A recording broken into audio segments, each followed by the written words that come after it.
willing to go in there and face yourself, you're not gonna find anything.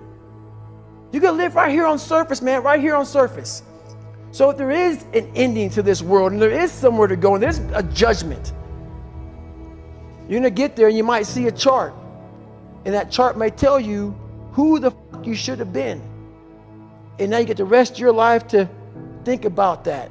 Man, I could have lived a much better life if I just would have just suffered a little bit more. If I just would have went in that and realized I had so much more. But fear and the 40% and living here versus living here, being afraid, stop me.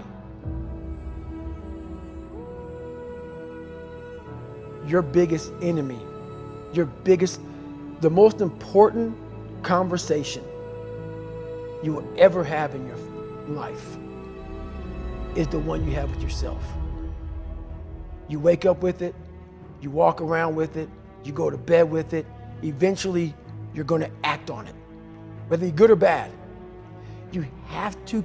That's why the whole thing about this book I have, it's about you. It is about you. It's strictly about you finding who you are. So many people die, live 100 years, never fucking know who they are.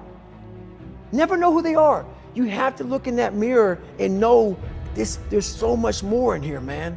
Because I can literally right now be a 300-pound guy spraying for cockroaches still to this day. If I did not look in that mirror and say, there has to be more to this. This can't be it. And then willing to go into it, dive deep into it, and give all I have to find it. So that's what all that's about. Let's say there's 10 people in this room and we're all mediocre. But I'm the best of the mediocre people. I now think I'm great.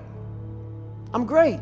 We surround ourselves around people that make us feel great. They tell us what we want to hear.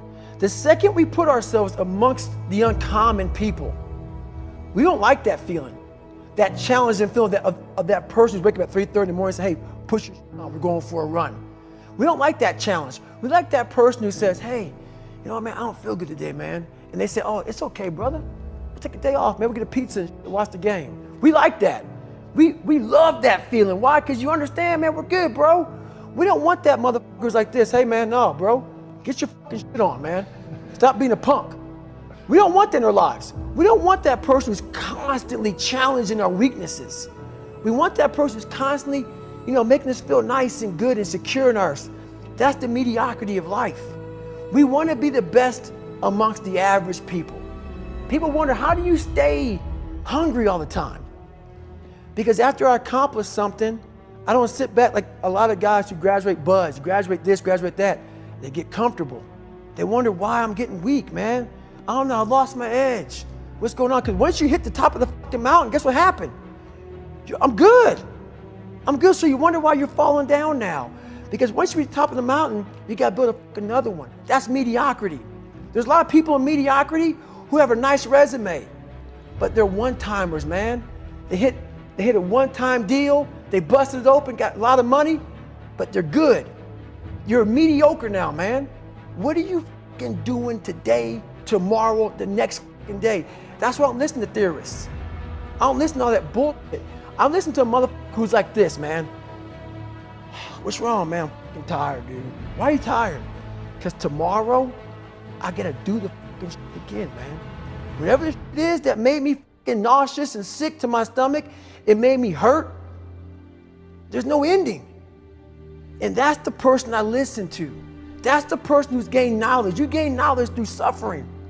And on the other end of suffering is a world that very few have ever seen. It's a beautiful world because that's where you find yourself. You don't find yourself in over here.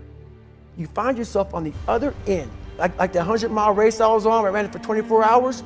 I found myself on the other end of that race. That 19 hours, I found, wow, there's a whole nother world out here that I've never even saw. But the world's in your mind. And that's what all that mediocrity is about. The mind has the tactical advantage over you at all times.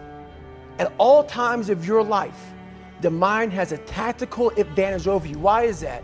It knows what you're afraid of. It knows your insecurities. It knows your deep, dark lies. And it starts to push you away from that. It pushes you in a direction that is comfortable. The mind controls everything. So what I realized was that when I was growing up and I was 300 pounds and I got all fat and I got all insecure, I realized that my mind kept taking me in this direction. When things got uncomfortable for me, when I was facing my insecurities, I was facing my fears, my mind said, oh no, we have the tactical advantage. We need to get you, separate you from this feeling. This feeling over here, life's all about feelings. We want the happy feeling. We don't want that feeling of this sucks. If in that moment, you can answer those f***ed up questions and you are now in charge of your brain versus your brain ruling you, that's where all that stuff comes from. So the 40% rule is all of that. You get to 40%, your brain says, we're done. Let's roll, man. This is starting to get painful. This is uncomfortable. So you sit down. You have to figure out ways, and everybody's different. That's how the book kind of talks about, like we all have these things about, 5 steps to this and 4 steps to this. It's a lot more than that. That's all bullshit. It's a practice that you have to, it's a habit. So if you know that at 40%, I'm feeling pain. At 40%, I'm feeling pain. That's where the 40% rule kicks in. Now it starts. Okay, I'm feeling pain. My mind's saying all this to me. It's saying, get out of here, run, flee. The fight or flight kicks in. Okay, we're done. We're not good enough. It starts telling you all these things. You start to believe it because the mind controls all. This is the time where you have to gain control back of your mind. It's okay. Let me see if I can go 45%. And once you start giving yourself more and more hope and start realizing, okay, the mind starts to be, okay, what are you doing? We're supposed to be going right and you're going left. You start then controlling your mind. Start finding more in yourself. And then it goes from 40% to a lot further than that. But that's the start of it though. Get to the spot where your mind is saying stop. Wherever that is, you gotta get there first.